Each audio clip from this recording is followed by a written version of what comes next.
This channel does not promote any violent, harmful, or illegal activities. All content provided by this channel is meant for an educational purpose only. Top quality और consistent performance के लिए सिर्फ silver pump नाम याद रखना। অন্যদিকে আজ অভিষেক বন্দ্যোপাধ্যায়ের মুখোমুখি বিদ্রোহী হুমায়ুন কবির।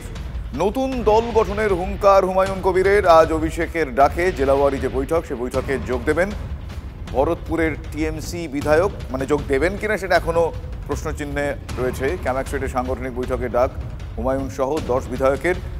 আর কি কি খবর এখনো পর্যন্ত পাওয়া যাচ্ছে সূত্র মারফত, আমার সহকর্মী সৌরভ গুহ এই মুহূর্তে আমার সঙ্গে টেলিফোন লাইনে রয়েছেন। সৌরভ, বেশ কয়েকটা সম্ভাবনার কথা আমি দর্শকদের জানালাম, তো আজ সেই সম্ভাবনাগুলোর ইঙ্গিত এখনো পর্যন্ত সূত্র মারফত কি কি মিলছে?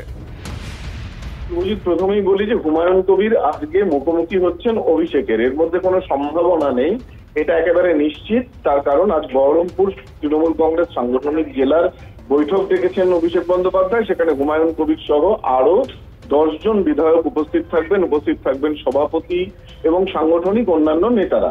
আমরা যেমনটা দেখেছি যে হুমায়ুন কবিরকে নিয়ে কেন আলোচনা, তার কারণ তিনি বলেছিলেন 15ই আগস্ট পর্যন্ত তার কথা শোনা না হলে তিনি নতুন দল গড়বেন।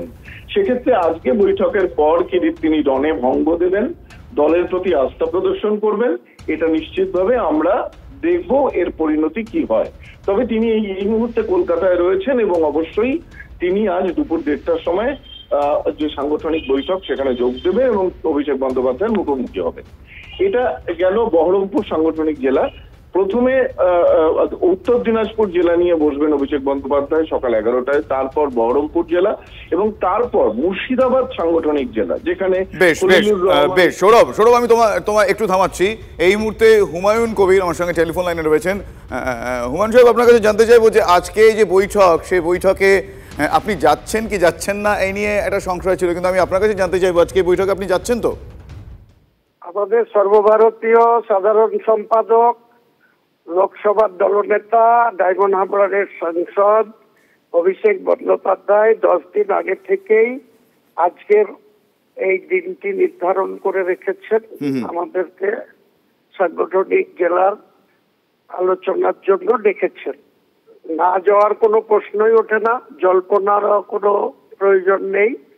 আমি অনেক আগে থেকেই মানসিকভাবে ওনাদের এই ডাকে সাড়া দিয়ে ওনার সঙ্গে আলোচনায় অংশগ্রহণ করব, এ নিয়ে আপনাদের কোনো সংশয় নেই বা কোনো আলোচনার প্রয়োজন আছে বলেও আমি মনে করি না। বেশ, হুমায়ুন, এর আগেও বহু ক্ষেত্রে আপনি বারবার গর্জে উঠেছেন, যে কারণে আপনার নামের আগে বিদ্রোহী শব্দটা কোট আনকোট বসে গিয়েছে।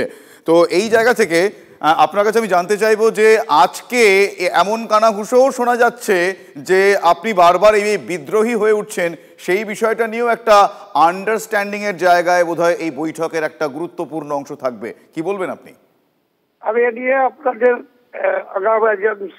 বা আপনাদের যে ধারণা বা আপনারা যে ধারণা থেকে সব বলছেন, আমি একটি শব্দও আপনাদের কাছে নিয়ে খরচ করতে চাই না।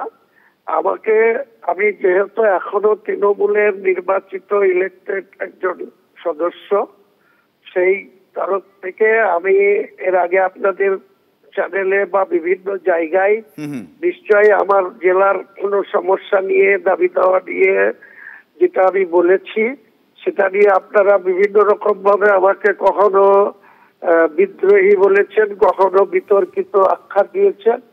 এসবটা তো আমাদের ভাগ্যলিপিতে হয়েই গিয়েছে, এ নিয়ে রিপিট করে কিছু বলতে চাই। ঠিকই আপনি ঠিকই বলছেন, কিন্তু এই যে আপনি সম্প্রতি নতুন দল গঠনের একটা ডাক দিলেন, আমি হুঙ্কার শব্দটা কনসিয়াসলি ব্যবহার করছি না, ডাক দিলেন, এই নতুন দলের ডাক কখন হয়? যখন দলে থেকে আর কাজ করতে পারছি না এমন একটা পরিস্থিতির মধ্যে, তো সেই বিষয়ে নিয়ে কি আজকে কোনো কথা হতে পারে বা সেই বিষয়ে কি আপনি এখনো অনড় রয়েছেন?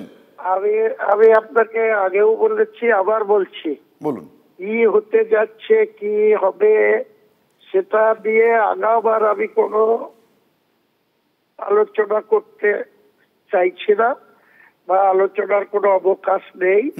আমি যখন আজকে কলকাতায় আছি এবং অধীর আগ্রহে অভিষেক বন্দ্যোপাধ্যায়ের সঙ্গে আলোচনার জন্য মানসিকভাবে প্রস্তুতি নিয়ে আছি, সেখানে উনি কি বলেন।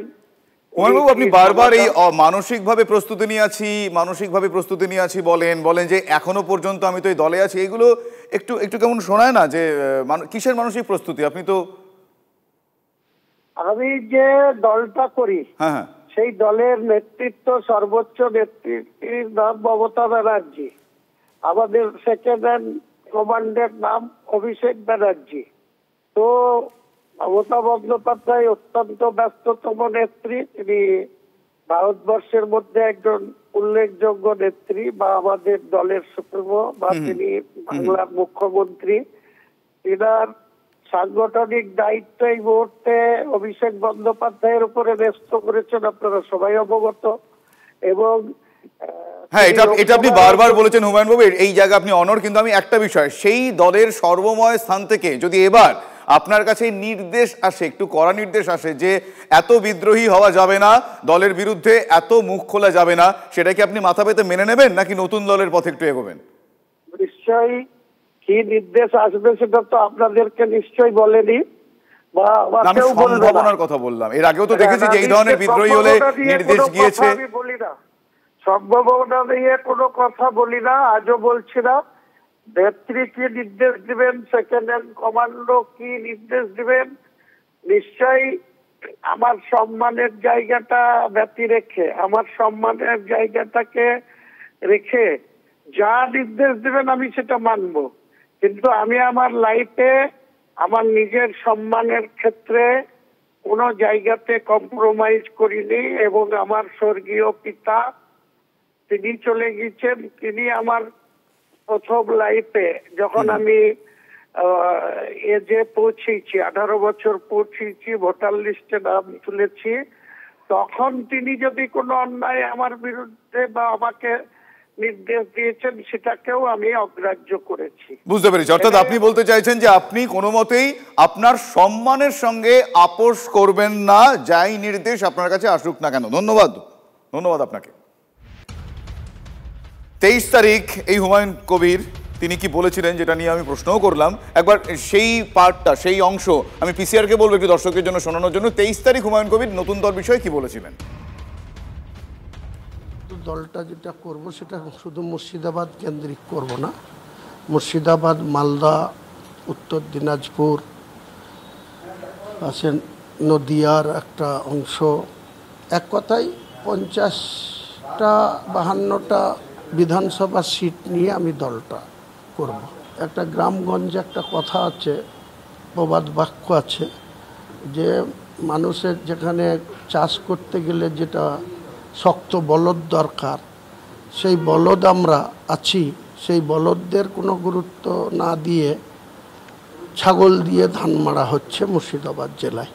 তো সেই বলদদের পক্ষে লোক আছে না ছাগলদের পক্ষে লোক আছে মুর্শিদাবাদ জেলায়, সেটা একবার এনাদেরকে চাক্ষুষ করানোর দরকার আছে।